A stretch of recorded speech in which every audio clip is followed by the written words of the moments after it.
រឿងពោះមានអំនួតនៅក្នុងព្រៃក្រាស់មួយមានសត្វជាច្រើនរស់នៅជាពិសេសគឺសត្វពស់មានពឹសនេះឯងកាលនោះមានពស់មួយក្បាលតែងគិតថាខ្លួនគឺជាអ្នកខ្លាំងជាងគេនៅក្នុងព្រៃនេះមានទាំងអំណាចអាចចាប់សត្វមកធ្វើជាអាហារបានទាំងអស់ទោះបីជាសត្វប្រភេទណាក៏ដោយកាលនៅតូចពេលដែលទើបតែនឹងញាស់ចេញពីពងមកវាបានស៊ីពពួកសត្វល្អិតស្ទើរតែគ្រប់ប្រភេទលុះពេលធំបានបន្តិចវាក៏ចាប់សត្វតូចតូចទោះជាប្រភេទណាក៏គេចមិនផុតពីចំណីរបស់វាដែរលុះពេលធំឡើងបន្តិចទៀតវាក៏អាចចាប់សត្វដែលធំជាងខ្លួនឯងយកមកស៊ីបានរហូតដល់ធុញទ្រាន់នឹងសត្វទាំងនោះទើបវានឹកឃើញចង់ស៊ីពពួកសត្វស្លាបវិញម្ដងដោយផ្ដើមពីកូនសត្វនៅក្នុងសម្បុករហូតដល់សត្វស្លាបធំធំដែលវាទៅពួនសំងំលើដើមឈើរង់ចាំឲ្យសត្វទាំងនោះមកក្បែរខ្លួនហើយក៏ហក់ទៅគ្រវាសចាប់យកមករួតសម្លាប់តែម្ដងចៅពញាពស់អាចចាប់សត្វបានជាច្រើនប្រភេទរហូតដល់ចាប់ផ្ដើមមានអំនួតជាខ្លាំងហើយគិតថាសត្វណាក៏ខ្លួនអាចចាប់បានទាំងអស់មានថ្ងៃមួយវានឹកចង់ស៊ីសាច់ព្រាបទើបវាឡើងទៅពួនសំងំលើចុងឈើខ្ពស់មួយដើមពេលមានព្រាបមួយហើរមកជិតវាក៏ហក់ទៅចាប់ព្រាបបំរុងនឹងក្តោបរឹតឲ្យងាប់ប៉ុន្តែសំណាងល្អព្រាបនោះខំរើបំរាស់រួចខ្លួនទាំងប្រផុតប្រផើយពស់មិនព្រមចុះចាញ់ទេវានៅតែខំដេញតាមចាប់សត្វព្រាបនោះតទៅទៀតរហូតភ្លេចគិតអនិច្ចាពីខ្លួនឯងដែលថាថ្វីបើខ្លួនពូកែវាបានលឿនហែលទឹកបានរហ័សក៏ប៉ុន្តែខ្លួនពុំមានស្លាបសម្រាប់ហោះហើរបានដូចព្រាបនោះឡើយពេលព្រាបហើរឡើងទៅលើមេឃពស់ក៏ហក់ទៅតាមហើយអស់ខ្យល់ធ្លាក់ពីលើចុងឈើមកដល់ដីបាក់ឆ្អឹងខ្ទេចខ្ទាំខ្សែសង្ខារคล้ายជាអាហាររបស់សត្វដទៃវិញទៅបាទនៅក្នុងរឿងនេះដែរអត្ថន័យសំខាន់គឺចង់បញ្ជាក់ថាអំនួតថាខ្លួនខ្លាំងពូកែនាំឲ្យភ្លេចប្រមាលមើលពីខ្លួនឯងប្រមាលមើលខ្លួនមិនត្រូវនាំឲ្យដើរយឺតឬក៏ធ្លាក់ជ្រុះ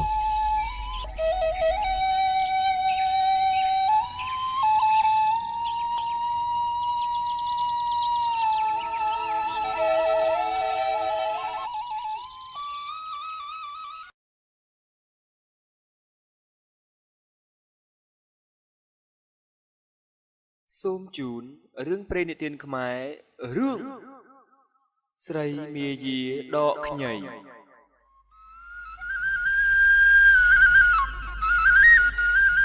កាលពីព្រេងនាយមានបុរសម្នាក់និងស្រីម្នាក់ជាប្តីប្រពន្ធនឹងគ្នានៅក្នុងស្រុកមួយប្តីជាមនុស្សចិត្តត្រង់តែគ្មានប្រាជ្ញាឯនាងប្រពន្ធនោះវិញជាស្រីចិត្តមិនត្រង់នឹងប្តីតែចេះមាយាច្រើនថ្ងៃមួយនាងប្រពន្ធមានចិត្តប្រាថ្នាចង់ជួបនឹងសហាយណាស់ដោយឃ្លាតគ្នាយូរហើយតែមិនដឹងជាធ្វើម្ដេចនឹងទៅជួបបានព្រោះភូមិនោះនៅឆ្ងាយពីគ្នាបើដើរទៅខ្លាចខ្មោចលងនាងប្រពន្ធក៏និយាយទៅនឹងប្តីខ្លួនថាអ្នកល្ងាចនេះយើងគិតទៅរកទិញមាន់មួយមកធ្វើស៊ីបាយម្ដងអ្នកចង់ស៊ីទេអ្នកប្តីក៏តបវិញថាចង់ស៊ីដែរប្រពន្ធថាខ្ញុំចង់ស៊ីខួរខ្ញីអ្នកប្តីក៏ឆ្លើយថាអញក៏ចង់ស៊ីខួរខ្ចីដែរថាហើយក៏បបួលគ្នាចុះដើរទៅទិញមាន់អ្នកស្រុកនៅភូមិជិតផ្ទះសហាយនោះប្តីនិងប្រពន្ធបបួលគ្នាសួររកទិញគ្រប់តែផ្ទះនាងប្រពន្ធដើរបែកពីប្តីទៅជួបសហាយវាក៏និយាយកិច្ចកលផ្សេងរួចមកជួបនឹងប្តីវិញហើយប្រាប់ប្តីថាអ្នកផ្ទះឯនោះគេមានមាន់លក់គេប្រាប់ខ្ញុំអំបញ្ញមិញនេះឯងប្តីព្រមទៅតាមប្រពន្ធប្រាប់ក៏ទិញបានមេមាន់មួយយួរត្រឡប់មកផ្ទះវិញពេលនោះជាពេលពុនប្រលប់ ទៅដល់ពាក់កណ្ដាលផ្លូវស្រាប់តែនាងប្រពន្ធធ្វើមាយាគក់ដើមទ្រូងហើយធ្ងោថាអូអ្នកអើយភ្លេចដូចគេលុតទៅហើយនេះប្តីសួរថាភ្លេចអីប្រពន្ធឆ្លើយថាភ្លេចខ្ញីទៅហើយអ្នកអើយបើដូច្នោះអ្នកឯងនៅនេះសិនចុះខ្ញុំរត់ទៅវិញបានវាឆាប់ហើយនាងនោះក៏រត់ទៅប្តីក៏ឈរចាំប្រពន្ធឯនាងប្រពន្ធកាលឃ្លាតពីប្តីហើយក៏គេចទៅជួបនឹងប្រុសសហាយខ្លួនហេតុតែរលឹកសហាយខ្លាំងណាស់ក៏ប្រះដេកទៅដីមិនរកផ្ទះសម្បែងទេដោយប្រញាប់ទៅជួបប្តីវិញឯបុរសសហាយនោះក៏ទទួលភារៈនាងនោះទៅរួចនាងនោះយកខ្ញីពីសហាយហើយផ្ដាំថាងាកនេះឲ្យអ្នកបងចាំមើលបើមានពេលស្រួលចូលទៅដេកម្ដងទៀតចុះនិយាយកិច្ចការសពគ្រប់ហើយនាងនោះក៏ត្រឡប់មកឯប្តីដើមវិញឯដីដែលប្រះដេកនោះក៏នៅជាប់នឹងខ្នងមិនទាន់បោសនៅឡើយព្រោះដើរមកដោយប្រញាប់លុះដើរមកដល់ប្តីខ្លួនហើយក៏សើចក្អាកក្អាយនិយាយទៅកាន់ប្តីថាបើអ្នកឃើញមិញប្រហែលជាសើចដាក់ខ្ញុំស្លាប់ហើយមើលទៅប្តីសួរថាសើចអីប្រពន្ធតបថាណែអ្នកមើលខ្នងខ្ញុំមើលបោះឲ្យបន្តិចមកនឹងឲ្យខ្ញុំដកខ្ញីវារបូតដៃទាំងអស់ខ្ញុំដួលផ្ងាទៅក្រោយបាសជើងច្រាងបានជាដីប្រឡាក់ខ្នងខ្ញុំអស់យ៉ាងដូចនេះប្តីមិនដឹងក៏បោះខ្នងឲ្យប្រពន្ធទៅរួចហើយក៏នាំគ្នាដើរទៅផ្ទះធ្វើបាយនិងមាន់ស៊ីលុះធ្វើរួចហើយពេលងងឹតស៊ីបាយរួចប្រពន្ធនិយាយនឹងប្តីថាអ្នកផ្លុំបៃទៅខ្ញុំនឹងស្ដាប់ប្តីក៏យកបៃមកផ្លុំប្រពន្ធដេកស្ដាប់បន្តិចទៅក៏កិលមកដេកលើផ្លូវប្តីហើយថា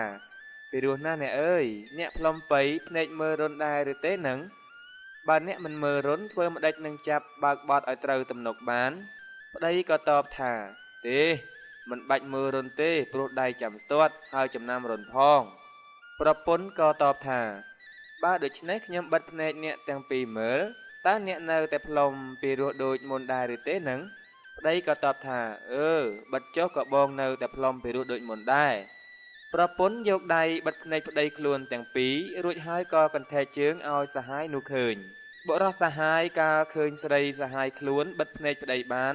ហើយកន្ធែកជើងឲ្យសញ្ញាដូច្នោះក៏ចូលទៅរួមសម្វាសនឹងនាងនោះទៅលុះសហាយនោះថយចេញទៅប្រពន្ធលែងបិទភ្នែកប្តីនាងក៏មិនអាចដឹងដល់កិច្ចកលនោះឡើយព្រោះហេតុនេះបានជាមានពាក្យបុរាណថាមាយាដកខ្ញីមានទាំងទំនុកច្រៀងផងដែរថាស្រីទៅដកខ្ញី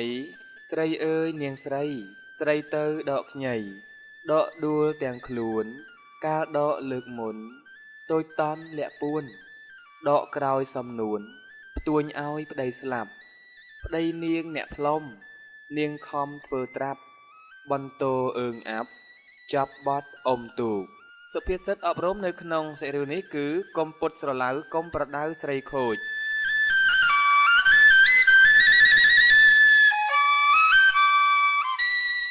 លោកនាងនិងប្រិយមិត្តអ្នកស្ដាប់ជាទីគោរពនិងជាទីមេត្រីរឿងស្រីមាយាដកខ្ញីក៏បានឈានចូលមកដល់នាទីបញ្ចប់សូមអរគុណចំពោះការចំណាយពេលវេលាតាមដានស្ដាប់របស់លោកនាងតាំងពីដើមរហូតមកដល់ចប់ហើយប្រសិនបើលោកអ្នកចូលចិត្តនៅវីដេអូរឿងព្រេងរបស់ខ្ញុំបាទសូមកុំភ្លេចចុច Subscribe Like Comment និង Share វីដេអូរបស់ខ្ញុំបាទដើម្បីទទួលបាននៅវីដេអូរឿងព្រេងថ្មីៗជាបន្តទៀតពី Channel របស់ខ្ញុំសូមអរគុណនិងសូមគោរពលាជូនពរសុខភាពល្អនិងសំណាងល្អ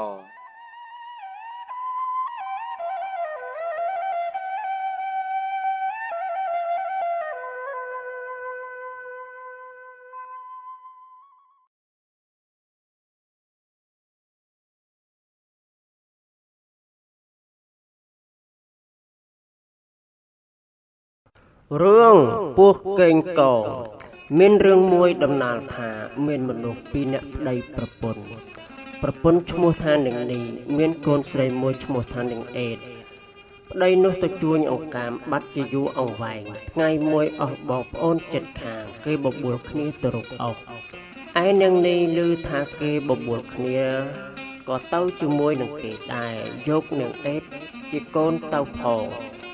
លីដឹងចូលទៅក្នុងព្រៃបានឃើញអុសមួយយ៉ាងធំនឹងនេះក៏យកដង្ពុះអុសលុះពុះយូរបន្តិចទៅ ដឹងក៏រង្គោះធ្លាក់ទៅក្នុងរំពោះនាងនេះមើលទៅឃើញដឹងនឹងពស់កេងកងក៏និយាយនឹងពស់កេងកងឲ្យហុចដឹងឲ្យឯពស់កេងកងក៏ឆ្លើយឡើងថាបើនាងឯងដោយអញធ្វើជាប្រពន្ធរបស់អញនឹងឲ្យដឹងបើនាងឯងមិនដោយអញមិនធ្វើជាប្រពន្ធអញនោះទេអញមិនឲ្យដឹងទេនាងនេះលើពស់កេងកងថាដូច្នោះហើយហេតុតែជាស្រីខូចក៏ទទួលយល់ព្រមថាលែងតែអ្នកឲ្យដឹងមកខ្ញុំចោះចាំល្ងាចសំខ្ញុំឲ្យមេអេតឲ្យមកហៅពស់កេងកងលើនឹងនេះថាដូច្នោះក៏ឲ្យដឹងមកនឹងនេះផ្ដាំថាដល់ល្ងាចសំឲ្យមេអេតមកហៅហើយនាងនេះក៏ទូលអស់ទៅផ្ទះជាមួយនឹងនាងអេតលុះដល់ប្រលប់នាងនេះក៏ប្រើមីអេតជាកូនឲ្យទៅហៅពស់កេងកងនាងអេតទៅដល់ឈរនៅមាត់រន្ធពស់ក៏ហៅថាពស់កេងកងអើយនាងនេះឲ្យហៅឯពស់កេងកងលឺហើយក៏លូនចេញមកនាងអេតឃើញពស់ក៏ភ័យខ្លាចព្រឺសម្បុរខ្ញាអស់ទាំងខ្លួនប៉ុន្តែខ្លាចម្ដាយព្រោះម្ដាយប្រើមកក៏ខំសង្កត់ចិត្តនាំពស់កេងកងទៅផ្ទះពស់នោះធំណាស់លូនទៅលើស្មៅក៏បាក់អស់ដល់ផ្ទះហើយក៏ឡើងទៅដេកជាមួយនឹងនាងនេះនិយាយនឹងពស់កេងកងថាខ្ញុំមានប្តីហើយឥឡូវនេះគាត់ទៅជួញអង្កាម2-3ឆ្នាំមកម្ដងពស់កេងកងក៏សួរថាប្តីនាងឯងទៅប៉ុន្មានថ្ងៃប៉ុន្មានខែទៀតនឹងមកដល់នាងនេះឆ្លើយថាមិនដឹងជាប៉ុន្មានខែប៉ុន្មានថ្ងៃទៀតនឹងមកដល់នោះទេពស់កេងកងនិងនាងនេះក៏ដេកលងលក់ជាមួយគ្នាទៅដល់ចិត្តភ្លឺទៅពស់កេងកងលានាងនេះទៅរង្វិញ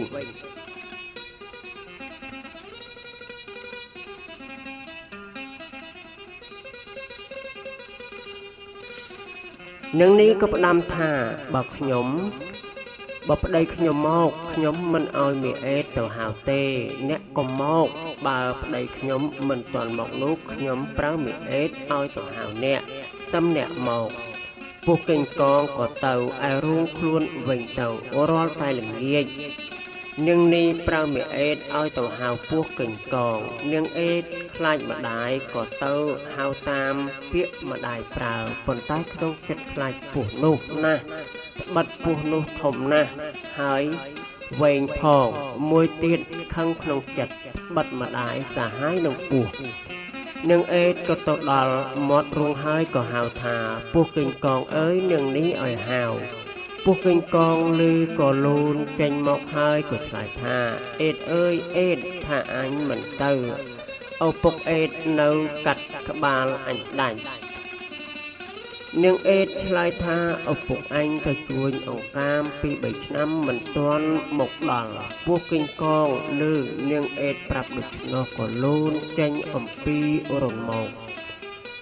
ហើយចេះតែទៅមកតែសប្តាហ៍នាងនេះសាហាយនឹងពស់កេងកងទាល់តែផើមលុះយូរបន្តិចទៅប្តីនាងនេះមកពីជួញអង្កាមវិញឃើញនាងនេះពស់ធំនឹកសង្ស័យក៏សួរនាងអេតជាកូននាងអេតក៏ប្រាប់ឪពុកថាម៉ែគាត់សាហាយនឹងពស់កេងកងតែវេលាប្រលប់កាលណាឲ្យខ្ញុំទៅហៅតែសពថ្ងៃពស់កេងកងឪពុកក៏លឺនាងអេតប្រាប់ដូច្នោះក៏និយាយនឹងនាងអេតថាដល់ល្ងាចហងឯងទៅហៅពស់នោះមកទៀត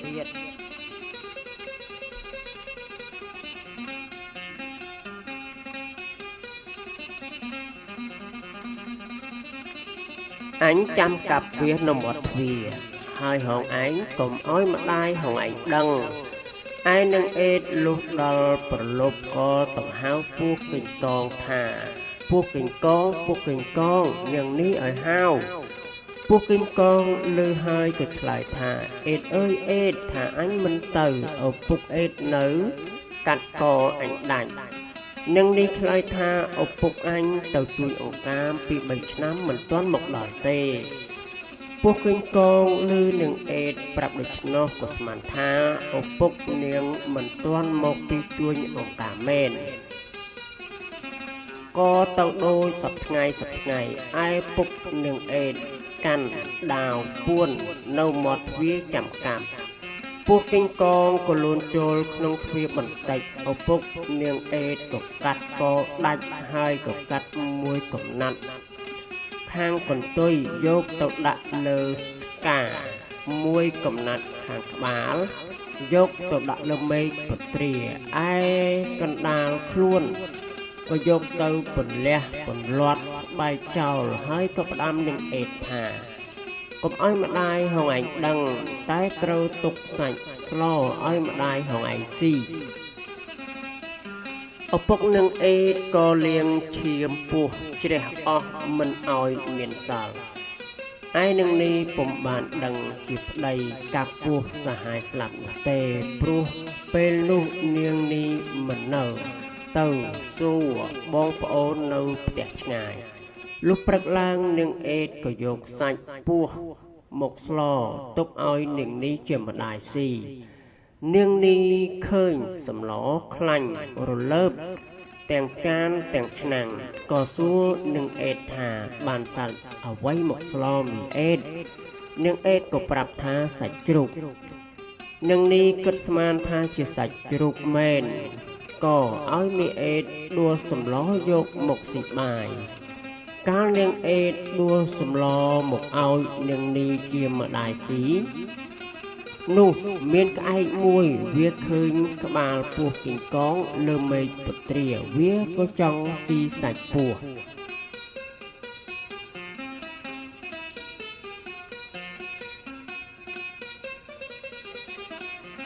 វាក៏បល់ថាខ្លលឡូខ្លក្លេមក្លមលេបសាច់ប្តីឯងនឹងនេះកំពុងតែស៊ីបាយលើក្អែកបូលឆ្នោះក៏មើលទៅលើមេឃពត្រាក៏ឃើញក្បាលពោះគីងកងលើមេឃឈើហើយនឹងនេះនឹកអាណិតស្រក់ទឹកភ្នែកតែពុំហ៊ានយំព្រោះខ្លាចប្តីដែលអង្គុយស៊ីបាយជាមួយគ្នាប្តីឃើញនឹងនេះស្រក់ទឹកភ្នែកឯក្អែកនោះចេះតែបូលថាឡូក្លេមក្លមលេបសាច់ប្តីឯងក្បាលដាក់លើមេឃពត្រាកន្ទុយដាក់លើស្កានឹងនេះមើលទៅលើស្កាក៏ឃើញកន្ទុយពោះគីងកងនោះ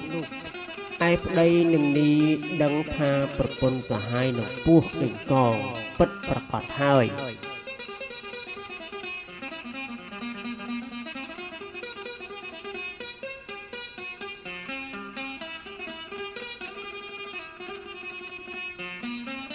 ក៏នឹកខ្នក់នៅក្នុងចិត្តខឹងចង់សម្លាប់នឹងនេះប៉ុន្តែធ្វើមិនអោយនឹងនេះដឹងខ្លួនដល់នឹងនេះផើមចាស់ផ្ទៃក៏ចិត្តនឹងសម្រាលប្តីក៏បបួលតកក់សក់នៅឯមាត់បឹង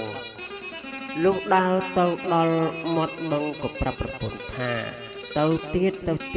យឆ្ងាយពីស្រុកគេយើងនឹងកក់សក់លេងឲ្យសប្បាយតែ2នាក់ម្ដងនឹងនេះមិនដឹងខ្លួនឯងថាប្តីចង់សម្លាប់ស្មានថាប្តីនាំទៅកក់សក់មែនក៏ដើរចូលទៅក្នុងព្រៃសែនឆ្ងាយលុះក៏ឃើញកំពង់មួយរៀបស្អាតវាល្អប្តីក៏ប្រាប់ប្រពន្ធថាកំពង់នេះរៀប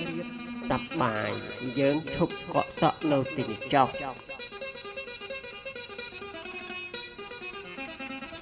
រីឯនឹងនេះ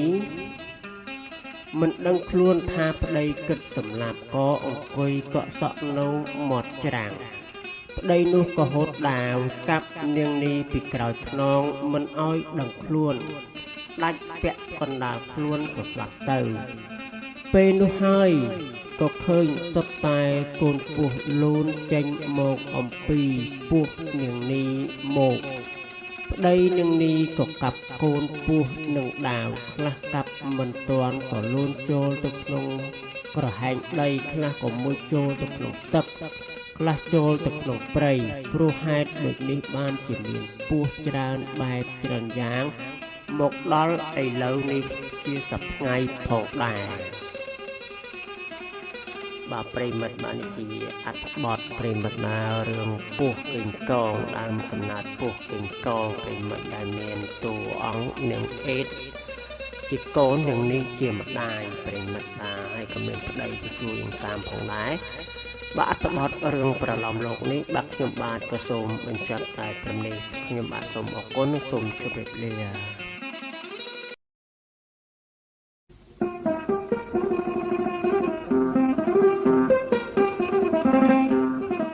រឿងកូនសេដ្ឋីនិងស្ដេចថ្មាតមានដំណាលពីរឿងបុត្រីសេដ្ឋីម្នាក់សេដ្ឋីនឹងមានកូនស្រីមួយគាត់តែងតែឲ្យកូនស្រីគាត់ផ្ទុំម្លប់លុះរួចពីផ្ទុំម្លប់ទៅថ្ងៃមួយនាងអបសុកខ្លាំងណាស់ក៏គិតចង់សំលាឪពុកចេញទៅកំសាន្តនៅឯសួនច្បារឆ្ងាយពីផ្ទះប្រហែលជា100ម៉ែត្រដើម្បីយកខ្យល់អាកាសឪពុកក៏យល់ព្រមតែបានចាត់ឲ្យភីលៀងនិងសេនា2-3នាក់ទៅជាមួយដែរកូនស្រីសេដ្ឋីមានឆ្កែខ្មៅមួយធំហើយចេះដឹងណាស់វាស្រឡាញ់ម្ចាស់វាទៅណាក៏ទៅជាមួយដែរពេលដើរកំសាន្តក្នុងសួនច្បារឆ្កែនោះក៏ទៅជាមួយដែរនិយាយពីស្ដេចថ្មាតវិញម្ដងស្ដេចថ្មាតអបសុកខ្លាំងណាស់ក៏គិតចង់លាប្រពន្ធចេញមកកំសាន្តព្រៃវានិយាយទៅកាន់ប្រពន្ធថាឯងអើយនៅចាំទីកន្លែងយើងឲ្យបានល្អត្រឹមត្រូវហើយមើលកូនចៅយើងឲ្យបានល្អផងណាថាហើយស្ដេចថ្មាតក៏នាំទ័ពយោធាថ្មាតរបស់ខ្លួនហោះចេញមកលេងក្នុងព្រៃក្រែងមានសត្វមរគីណាងាប់គ្រាន់បានយកធ្វើជាចំណីខ្លួនទ័ពថ្មាតទាំងអស់បានហោះទៅលើឡើងងងឹតមួយចំហៀងមេឃព្រោះវងថ្មាតនេះច្រើនណាស់ដល់ពេលដែលថ្មាតទាំងនោះហោះមកស្រាប់តែបានឃើញនាងពៅជាកូនសេដ្ឋីស្រែកច្រៀងរាំលេងក្នុងសួនពេលឃើញដូចនោះស្ដេចថ្មាតក៏ហើរបន្ទាបខ្លួនហើយឆ្វែលលិចឆ្វែលកើតឌឺដងតាមសម្ដីសัตว์ហួចទៅកាន់មនុស្សហើយសួរទៅកាន់នាងពៅថានាងអើយឥឡូវឲ្យយើងសុំឆ្កែនាងមកព្រោះយើងកំពុងតែដើររកចំណីអាហារកូនសេដ្ឋីក៏ឆ្លើយថាអាសត្វថ្មាតផេះឆ្អេះកុំសម្ដីកោងកាយមកលើយើងឯងកុំមកចិត្តមនុស្សលោកឯងជាថ្មាតផេះឆ្អេះនឹងទៅឲ្យឆ្ងាយទៅដោយសារតែការសាសងនឹងដាក់ផ្លែដាក់ផ្កាច្រាស់ឆ្អេះគ្នាទៅវិញទៅមកដូច្នេះស្ដេចថ្មាតក៏ខឹងនឹងកូនស្រីសេដ្ឋីយ៉ាងខ្លាំងតែមិនដឹងធ្វើម៉េចក៏នាំទ័ពខ្លួនត្រឡប់ទៅកន្លែងវិញ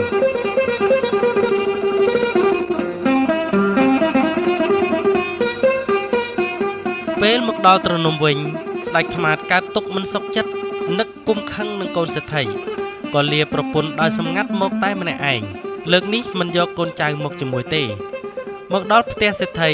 ថ្មាតក៏ប្រែក្រឡាខ្លួនជាមាណពម្នាក់យ៉ាងស្រស់ស្អាតហើយក៏ដើរចូលផ្ទះសេដ្ឋីថ្លែងវិចារប្រាប់សេដ្ឋីថាខ្ញុំនេះជាមាណពកំសត់ម្នាក់គ្មានម្ដាយឪពុកទេក៏ប៉ុន្តែថ្ងៃមួយនោះខ្ញុំឃើញកូនលោកមហាសេដ្ឋីបានចេញទៅលេងសួនច្បារហើយខ្ញុំពេញចិត្តនឹងនាងណាស់ដូចនេះខ្ញុំសូមមកចូលគាល់ដល់លោកមហាសេដ្ឋីដើម្បីចង់ស្ពានមេត្រីស្ដីដណ្ដឹងផ្ទាល់ពីលោកម្ចាស់តែម្ដងតើបានឬមិនបានលោកសេដ្ឋីមាននប់ខ្លាញ់ខ្លួនក៏សូត្រធម៌មុនអាគមគាថាដើម្បីបន្ទន់ចិត្តដល់សេដ្ឋីនេះជាប្រពន្ធនិងលោកសេដ្ឋីជាឪពុកសពគ្រប់បែបយ៉ាងសេដ្ឋីក៏តបថាបើអញ្ចឹងមិនជាការទាស់អីទេគ្មានការខឹងសម្បាចង់គំនុំអីឡើយបើអ្នកឯងពេញចិត្តនឹងកូនស្រីរបស់យើងហើយ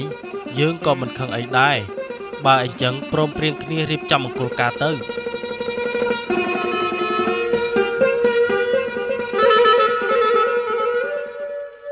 ដល់ពេលរៀបការរួចមាណពក៏នាំប្រពន្ធលាឪពុកម្ដាយទៅលេងផ្ទះខាងស្រុករបស់ខ្លួនម្ដងតែតាមពិតគំនិតវាគិតថាបើកាលណានាំទៅដល់ពាក់កណ្ដាលព្រៃស្ងាត់ថ្មាតនោះនឹងស៊ីនាងនឹងជាការសងសឹកឯនាងជាប្រពន្ធអត់ដឹងអីទេដល់អញ្ចឹងមាណពក៏នាំប្រពន្ធទៅពេលដើរដល់ដើមជ្រៃធំមួយមាណពថាអូននៅអង្គុយសម្រាកនៅនឹងសិនចុះចាំបងទៅរកផ្លែឈើមកឲ្យអូនហូបនៅពេលនេះនាងពៅក៏យល់ព្រមហើយថ្មាតក៏ចេញពីទីម្លប់ជ្រៃកំបាំងភ្នែកប្រពន្ធហើយក៏បានកាឡាខ្លួនទៅជាសត្វថ្មាតវិញហោះវឹងទៅដើម្បីទៅកែនទ័ពរបស់ខ្លួនមកព្រួតស៊ីនាងពៅ នាងកូនសេដ្ឋីអង្គុយនៅដើមជ្រៃម្នាក់ឯងស្រាប់តែអរុកអរិយទេវតាដែលនៅថែរក្សាដើមជ្រៃនោះបញ្ចេញឮតែសំឡេងនិយាយប្រាប់ទៅនាងថាណែនាងឯងត្រូវដឹងខ្លួនត្រូវប្រយ័ត្នខ្លួនឲ្យមែនតែនព្រោះថាប្តីនាងជាស្ដេចថ្មាតទេគេទៅនាំទ័ពរបស់គេមកស៊ីនាងហើយបើអញ្ចឹងត្រូវចេញឲ្យផុតពីទីកន្លែងនេះឲ្យលឿនទៅពីព្រោះស្ដេចថ្មាតគេមានកែវថ្មាតរបស់គេឥឡូវនាងត្រូវស្រូតចេញពីកន្លែងនេះហើយដើរឆ្ពោះទៅទិសឦសានបើឃើញមានដើមជ្រៃធំមួយទៀតហើយមានរូងនៅទីនោះនាងត្រូវស្រូតពួននៅក្នុងរូងនោះទៅបានសុខមិនអីទេនាងចាំយើងតាមជួយថែរក្សាឮដូច្នេះនាងក៏ភ័យយ៉ាងខ្លាំងក៏រត់ចេញពីដើមជ្រៃនោះភ្លាមហើយដើរសម្ដៅទៅដើមជ្រៃមួយទៀតនៅឯទិសឦសានក៏ឃើញរូងដ៏ធំមួយហើយនាងរត់ចូលទៅពួនក្នុងរូងនោះចំណែកស្ដេចខ្មាតក៏នាំទ័ពរបស់ខ្លួនហោះឡើងងងឹតមេឃចុះមកពេលចុះមកស្ដេចថ្មាតបើកកែវទៅឃើញថានាងរត់ចេញពីដើមជ្រៃទៅទិសឦសានហើយពួកថ្មាតក៏បោះពួយសម្ដៅទៅរកដើមជ្រៃមួយទៀតនៅឯទិសឦសានហើយក៏បានឃើញរូងធំមួយប៉ុន្តែរុក្ខទេវតានៅតាមថែរក្សានៅទីនោះលោកជប់រុក្ខទេវតាមួយទៀតឲ្យកើតទៅជាតុកែដ៏ធំមួយឲ្យនៅចាំរូងនោះនិងឲ្យពីងពីងមួយទៀតចាក់ស្រេះជាសំណាញ់រុំឲ្យជិតមាត់រូងនោះស្ដេចថ្មាតបានមកដល់ដើមជ្រៃហើយមិនឃើញនាងពៅបែរជាទៅឆ្លោះប្រកែកជាមួយនឹងតុកែនិងពីងពីងនោះថាមានស្រីម្នាក់រត់មកពួននៅក្រោមដើមឈើនេះអាតុកែនិងពីងពីងឯងយកស្រីម្នាក់នឹងទម្លាក់នៅឯណាត្រូវនាំនាងយកមកឲ្យយើងនឹងយកនាងធ្វើជាចំណីអាហាររបស់យើងបើមិនអញ្ចឹងទេយើងត្រូវតែស៊ីឯងទាំងអស់នឹងតុកែថាយើងមិនដឹងទេណែឯងកុំចង់មកសម្លុតយើងចង់ធ្វើបាបយើងមិនបានទេត្បិតតែឯងជាស្ដេចខ្មាតក៏ដោយសារមានការប្រកែកប្រណាំងតវ៉ាគ្នាទៅវិញទៅមកអញ្ចឹងសត្វទាំងសងខាងក៏កើតមានការខឹងសម្បានឹងគ្នាហើយក៏កើតមានការប្រកួតប្រជែងនឹងគ្នាតែស្ដេចថ្មាតក៏បានបរាជ័យក៏ហោះឆ្វែលឡើងងងឹតព្រៃត្រឡប់ទៅវិញ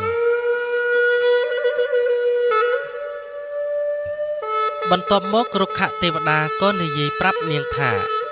ឥឡូវនាងនៅទីនេះមិនបានទៀតទេនាងត្រូវតែចេញពីកន្លែងនេះ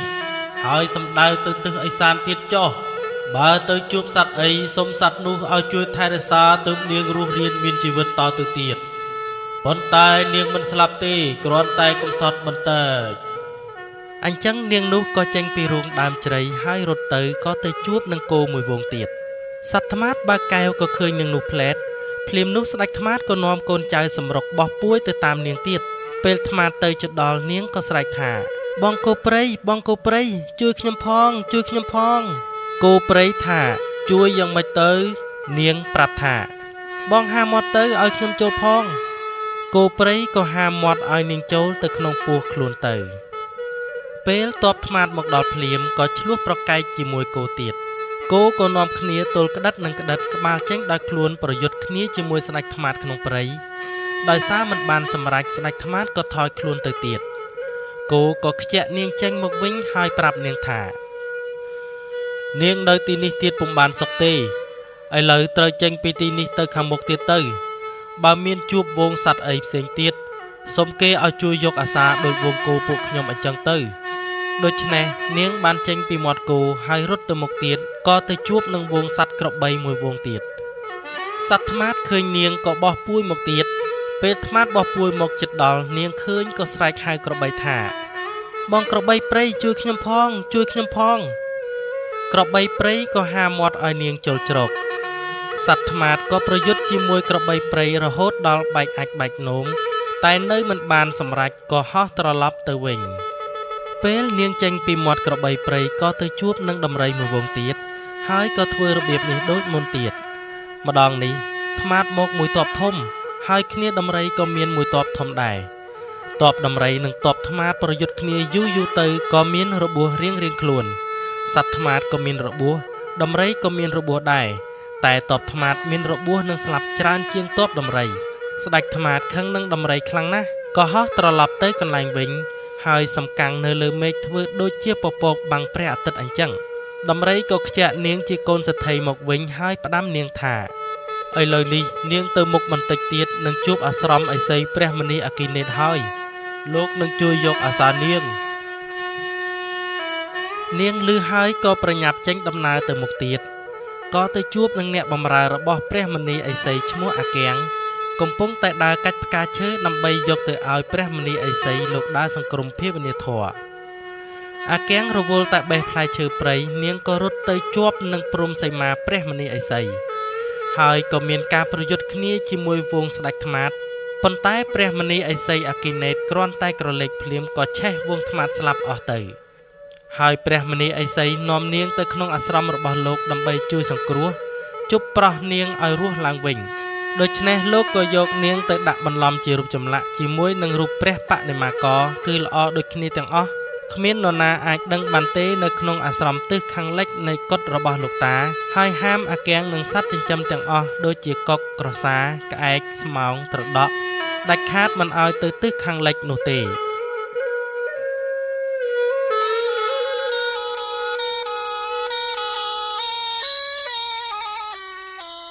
និយាយពីកូនស្ដេចមួយអង្គបានលាព្រះបិតាដើម្បីស្វែងរៀនសិលវិជ្ជាការមុនអាគមគាថានៅតាមព្រៃព្រឹក្សាធំលាព្រះបិតាព្រះមេដាចេញមកដល់ក្នុងព្រៃហើយក៏ដើរទៅជួបនឹងអាស្រមព្រះមនីឥសីព្រះមនីឥសីក្រឡេកទៅឃើញក៏ឆេះរលាយរូបកូនស្ដេចអស់លោកតាក៏ជប់ឲ្យរស់រៀនមានជីវិតឡើងវិញហើយលោកក៏ឲ្យរៀនមុនអាគមវិជ្ជាការចេះសពគ្រប់បែបយ៉ាងរាជកុមារក៏នឹកចង់ទៅលេងកំសាន្តព្រៃក៏បបួលអាកាំងដើរលេងជាមួយហើយចេះតែលួងលោមអាកាំងសួរថាបងកាំងមិនបានជាលោកតាមិនឲ្យយើងទៅលេងសាលាទិសខាងលិចអញ្ចឹងមានរឿងហេតុអីហ៎អាកាំងតបថាខ្ញុំមិនហ៊ានប្រាប់ទេបើកាលណាទៅជួបលោកតានឹងរំលាយខ្ញុំឲ្យបាត់រូបឆោមខ្ញុំជាអាកាំងហើយខ្ញុំមិនហ៊ានប្រាប់ទេចំណែកឯកុកក្រសាត្រដក់សពគ្រប់ទាំងអស់និងស្វាមួយទៀតបានកូនស្ដេចលួងលោមឲ្យផ្លែឈើចំណីស៊ីក៏មានចិត្តទន់កូនស្ដេចសួរថាមាននរណាហ៊ានប្រាប់ទេថារបស់អ្វីដែលនៅសាលាខាងលិចហ្នឹងបានជាលោកតាហាមិនឲ្យទៅសត្វទាំងអស់គ្មាននរណាហ៊ានប្រាប់ទេមានតែត្រដក់មួយទេដែលហ៊ានប្រាប់សត្វត្រដក់ថាឲ្យតែលោកម្ចាស់ឲ្យចំណីទាំងឡាយដល់ខ្ញុំស៊ីបានឆ្អែតរាល់ថ្ងៃខ្ញុំនឹងប្រាប់ការពិតចំពោះលោកម្ចាស់រាជកុមារសន្យាថាឲ្យតែឯងប្រាប់មកយើងនឹងឲ្យចំណីជាទីពេញចិត្តដល់ឯងត្រដក់ក៏លួចខ្សឹបប្រាប់ថានៅសាលាទិសខាងលិចនេះមានបុត្រីល្អណាស់លោកម្ចាស់បើកាលណាព្រះអង្គយើងទៅមិនដឹងពីរបៀបក៏មិនអាចមើលស្គាល់នាងថាជាមនុស្សដែរបើធ្វើតាមខ្ញុំអានឹងអាចដឹងរាជកុមារសួរថាធ្វើយ៉ាងម៉េចត្រដក់ក៏ប្រាប់ទៀតថាព្រះអង្គពេលស្ងាត់យើងទៅហើយយកដៃទៅចង្អុលចិត្តភ្នែកបើជាមនុស្សមែនចង្អុលចិត្តភ្នែកនឹងព្រិចហើយបើថ្មវាមិនចេះព្រិចទេព្រោះរូបទាំងពីរនេះដូចគ្នាណាស់កូនស្ដេចក៏ចាំរាល់ពាក្យផ្ដាំផ្ញើរបស់ត្រដក់ហើយក៏លបចូលទៅសាលាទិសខាងលិចមែនពេលចូលទៅរាជកុមារក៏ចង្អុលតាមពាក្យត្រដក់ទើបដឹងថានេះជាមនុស្សពិតប្រាកដមែនហើយល្អស្អាតទៀតក៏ចាប់ចិត្តស្នេហាក្បត់បណ្ដាំឥសីដល់ពេលរឿងនេះបែកការដឹងដល់លោកតាគាត់ក៏ចាប់អាកាំងនិងហៅសត្វទាំងអស់មកសួរពេលសួរទៅមួយថាមិនដឹងពីរថាមិនដឹងក្នុងចំណោមសត្វទាំងនោះមានតែសត្វត្រដក់ទេដែលមានមាឌធំជាងគេហើយមើលទៅព្រះមនីឥសីសង្ស័យក៏ចាប់សួរសត្វត្រដក់ថាបាទមែនខ្ញុំលោកតាដោយសារខ្ញុំឃ្លានចំណីអាហារពេកឥសីបញ្ជាក់ថាបើអញ្ចឹងឯមុខនេះចូលមកឲ្យចិត្តកាលណាកាន់តែល្អលោកតាឥសីចាប់បោចសក់ត្រដក់អស់ពីក្បាលកុំឲ្យដុះតពូជពងតទៅមុខទៀតឥសីធ្វើទារុណកម្មសត្វត្រដក់នេះរួចកូនសេដ្ឋីនិងកូនស្ដេចព្រះមនីឥសីហៅមកផ្សំគុំគ្នាទៅព្រោះជាគូព្រេងពីអតីតជាតិកូនស្ដេចក៏បានថ្វាយបង្គំលាព្រះមនីឥសីត្រឡប់ទៅព្រះនគរខ្លួនវិញអញ្ចឹងហើយបានជាសត្វត្រដក់មិនដុះសក់លើក្បាលរហូតដល់សព្វថ្ងៃ